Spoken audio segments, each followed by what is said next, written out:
Halo semuanya, welcome to my channel. Kali ini kita akan menceritakan cerita yang berjudul Madu Cantik yang Tak Tersentuh. Sebelum kita mulai, jangan lupa untuk di-subscribe, like, dan komen.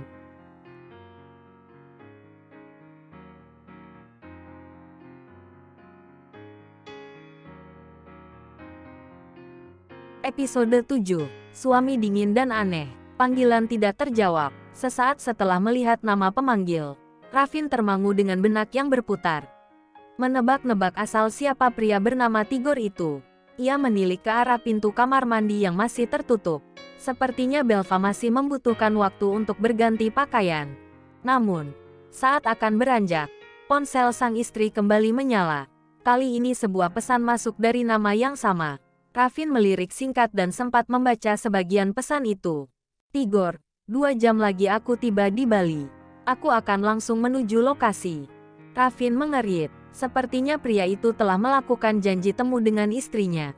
Tak lama kemudian, Belva yang baru selesai berganti pakaian langsung keluar dan kembali terkejut saat melihat Rafin masih berada di dalam kamarnya. "Loh, kamu masih di sini?" tanya Belva seraya mengeringkan rambutnya. Rafin tak langsung menjawab. Sejenak ia memperhatikan istrinya yang pagi ini terlihat lebih segar dan cantik. Mengenakan blus hitam dan celana jeans dengan rambut coklatnya yang masih basah. Ia tertegun. "Aku sedang melihat-lihat saja kamar ini. Semenjak pindah, aku paling jarang mengunjungi tempat ini. Memastikan saja kalau semuanya masih tampak baik." Rafin mencari-cari alasan. Ia tidak terus terang bahwa alasan yang membuatnya masih terpaku adalah saat ponsel istrinya bergetar karena panggilan dari seorang pria. Belva mengerucutkan bibir, kemudian pandangannya seolah menyelidik pada sang suami. "Kamar kamu masih baik-baik aja, kok? Emangnya bakal aku rusak-rusakin gitu seluruh properti di tempat ini?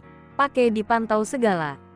Ketus Belva, saat melihat istrinya seperti itu, justru membuat Rafin tiba-tiba sangat bergairah. "Bukan gitu. By the way, kok kamu keramas? Memangnya abis ngapain?" Spontan Rafin bertanya seperti itu, mengalihkan pembicaraan. Belva menghentikan aktivitas mengeringkan rambutnya, kemudian menoleh penuh tanya pada Rafin yang tiba-tiba bersikap sangat aneh. "Pertanyaan macam apa itu? Emangnya ada yang salah kalau aku keramas pagi-pagi?" Belva bertanya balik. Rafin tertawa kecil kemudian melangkah ke arah Belva. Senyuman manis terukir di wajah rupawan itu. "Sejak dulu kamu sangat menggemaskan kalau sedang marah, Belva. Tiba-tiba aku merindukan masa-masa itu," ujarnya dengan lembut. Belva semakin terheran. Kesambet setan apa Rafin tiba-tiba menjadi begitu hangat dan sok romantis. Lebih tepatnya terkesan gombal. "Kamu kenapa, Raf? Kamu baik-baik aja, kan?" Belva menaruh punggung tangan di dahi Rafin, mengecek barangkali saja suaminya itu sedang sakit. Namun, dengan cepat Rafin meraih tangan Belva. Sentuhan yang lembut dan hangat itu menciptakan desiran aneh dalam diri Belva. Ia susah payah menelan ludah saat Rafin begitu erat menggenggam jemarinya. Semenjak mereka menikah, terhitung hanya 1 kali tangannya disentuh oleh Rafin. Itu pun saat penyematan cincin. Setelahnya semua tampak biasa saja. Rafin cenderung cuek dan dingin. "Kamu cantik, Belva." Rafin mengecup telapak tangan istri mudanya. Sementara Belva semakin terheran, dan sontak menarik tangannya. "Bukankah katanya tadi ada yang ingin kamu sampaikan sama aku?" Belva berdeham kecil kemudian tak ingin berbasa-basi. "Ayo, katakan, karena aku juga tidak punya waktu banyak." Seketika, Rafin kembali tersadar. Sesaat ia memang terpukau dengan pesona istri mudanya itu. Namun, ia teringat akan janjinya pada Alana, yaitu untuk tidak memberikan kesempatan untuk Belva mengisi hatinya.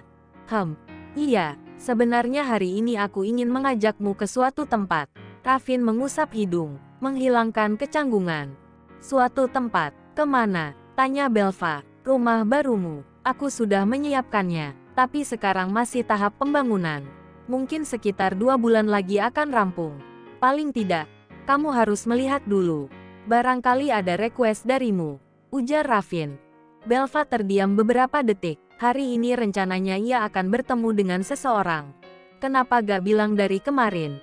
Rafin menatap serius. Kenapa? Hari ini kamu gak bisa dan mau bertemu orang lain. Tepat sasaran. Ravin berhasil membuat Belva lagi-lagi termangu dan bertanya-tanya. Dari mana dia tahu? Iya, aku ada janji sama seseorang. Jawab Belva lugas. Ekspresinya pun begitu serius namun santai. Dengan Tigor, Ravin bertanya spontan, membuat Belva melebarkan mata. Belva langsung menoleh pada ponselnya yang masih tergeletak di atas nakas. Sudah bisa menebak, pasti Ravin sempat melihat ponselnya. Iya, Belva berkata jujur. Siapa dia? Tanya Ravin serius. Manajerku, kata Belva. Ravin menaikkan alis seolah merespon kata, oh. Kemudian Belva kembali bertanya, ada apa? Ravin bergeming. Sebenarnya tidak masalah kalau saja pria itu hanya rekan kerjanya. Oh, selama ini Ravin memang tidak banyak tahu tentang latar belakang karir Belva. Kamu ada proyek di tempat ini atau gimana? Tanya Ravin lagi. Iya, Belva mengangguk. Dari tadi ia hanya menjawab singkat. Ya sudah, kalau kamu sibuk, kita bisa pergi lain kali saja. Ujar Ravin. Ia tersenyum kemudian beranjak keluar. Tak lama, ia kembali berbalik badan. Oh ya, pulangnya jangan kemalaman. Kalau bisa maksimal jam 4 sore kamu sudah kembali ke rumah. Aku gak suka wanita yang keluyuran malam-malam. Seru Ravin serius. Setelah sang suami pergi dan menghilang dari pandangan, Belva hanya menggeleng pelan. Siap Ravin memang sangat aneh. Tadi dia dingin, tiba-tiba jadi hangat, sampai cium-cium segala. Terus jadi dingin lagi. Belva bergidik geli membayangkan tingkah Ravin barusan. Apalagi ia kembali teringat kejadian tadi malam saat mendengar aktivitas suami istri di kamar utama itu. Tidak sudi aku berbagi badan. Itu sangat menjijikan. Belva mengesah lelah. Berhubungan intim dengan Ravin seperti hal yang menggelikan saat ini. Rasanya ia sudah tidak peduli dengan ikatan pernikahan itu.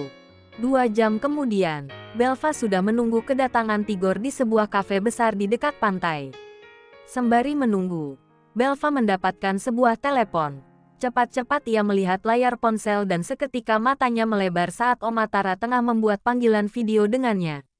Astaga, Oma, duh, pasti dia mau cerewetin aku. Gumam Belva, ia tiba-tiba menjadi sangat gelisah. Menimbang-nimbang akan menjawab atau tidak. Terlebih pasti neneknya itu akan menanyakan keberadaan Ravin. Dengan ragu, Belva akhirnya menjawab panggilan. Ia menarik napas dalam dan memasang senyuman yang merekah. Hai, Oma, layar menampilkan seorang wanita tua yang tersenyum lebar. Halo, sayang, gimana bulan madunya? Seru, kan? Oh iya, Ravin mana? Kok gak ada? Benar saja, itu yang paling pertama ditanya oleh neneknya. Duh, Belva bingung mau menjawab apa. Ia hanya tersenyum dan tertawa. Seru banget kok, Oma. Ravin lagi ke toilet. Oma lagi ngapain? Oma lagi di perkebunan. Biasalah. Sedang mengurus surat-surat untuk pergantian nama ahli waris. Oma Tara menyipitkan mata saat melihat seseorang di belakang Belva. Kemudian wanita tua itu tersenyum semringah. Hai, Ravin. Sontak, Belva melebarkan mata dan melihat dari layar ponsel di belakangnya sudah ada Ravin tengah berdiri dan melambai ke arah Oma. Belva terkejut dan spontan menutup layar ponsel tetapi panggilan video tetap berlangsung. Ia memelotot ke arah Ravin yang tiba-tiba muncul dari arah belakang. Kok kamu di sini? Bisiknya. Respon Ravin hanya tersenyum, membuat Belva semakin terheran dengan sikap pria aneh dan dingin itu. Belva, Oma Tara memanggil lagi.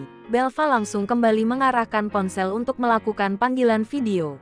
Oma ganggu kalian ya, kata wanita tua itu. Oh. Enggak. Mohon maaf. Oma, sebenarnya sih benar mengganggu. Hehe. Ravin langsung menyambar. Senyuman jenaka pun terpancar di wajahnya. Membuat Oma Tara terkekeh di seberang panggilan. Oke. Oma mengerti. Baiklah. Lanjutkan saja bulan madunya ya. Oma hanya ingin memastikan keadaan kalian saja. Kok? Belva hanya tersenyum dan mengangguk. Setelah berbasa-basi, panggilan telepon pun berakhir. Kenapa kamu bisa ada di sini? Belva menoleh dengan tatapan kesal pada suaminya. Apa kamu membuntuti aku? Ravin menyeringai kecil, kemudian dengan santai berujar. Aku hanya sudah menduga hal ini akan terjadi. Oma pasti akan menanyakan aku. Kamu beruntung. Karena kebetulan aku benar-benar ada di sini. Belva mendengus kesal, tidak terlalu peduli alasan Raffin benar atau tidak. Tetapi menurut instingnya, pria itu pasti sengaja mengikutinya ke tempat ini. Memangnya kamu gak kerja? Tanya Belva. Aku Big Boss. Aku bisa bekerja di mana saja, jawab Raffin. Dari arah lain, Tigor rupanya sudah datang sejak Belva menerima panggilan video dari neneknya. Tak lama kemudian, Raffin langsung menghampiri Belva dan dari pandangan jarak jauh terlihat mereka itu sangat serasi dan bahagia. Tigor memilih duduk di tempat lain, menunggu sampai Raffin beranjak, atau mungkin Belva sebenarnya memang mengajak suaminya. Tigor tidak mau menerka-nerka, ia langsung mengirimkan sebuah pesan singkat pada Belva. Kamu bawa suamimu, kah?